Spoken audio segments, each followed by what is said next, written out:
महामान्य राज्यपाल अभिभाषण रे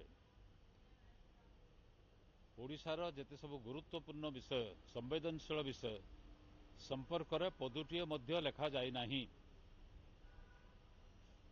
आजिर संवेदनशील विषय है ओडिशार किछि अंचल आंध्र प्रदेश दखल कर नहीं, जबरदखल कर नहीं, तार शासन जाहिर करिछि। एपरिकी सारा भारत वर्ष जोड़ा देखा नहीं निर्वाचन मध्य करिछि।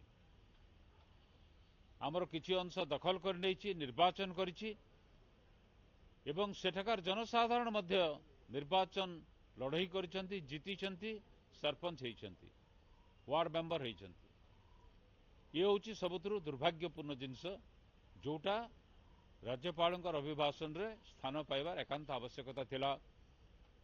सरकार से निरवद्रष्टा।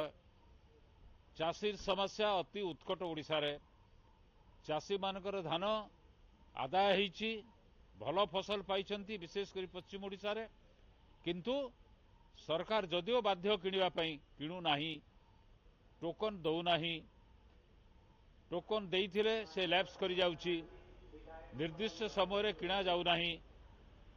चाषीर धान मंडी रे पड़ी रहिछि हजार हजार क्विंटल। अतएव चाषी आज हताश।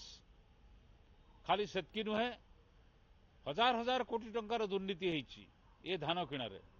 ये अभिभाषण राज्यर विकास पाई नुहे, राज्यर उन्नति पाई नुहे, जनसाधारण कल्याण पाई नुहे। ये लोक विरोधी भाषण, लोकों को शोषण करिया पई ये भाषण। सेतिपई आमे प्रतिवाद करी कांग्रेस दल कक्ष त्याग करिथिलु एवं आमे प्रतिवाद आमर जणाई देइथिलु।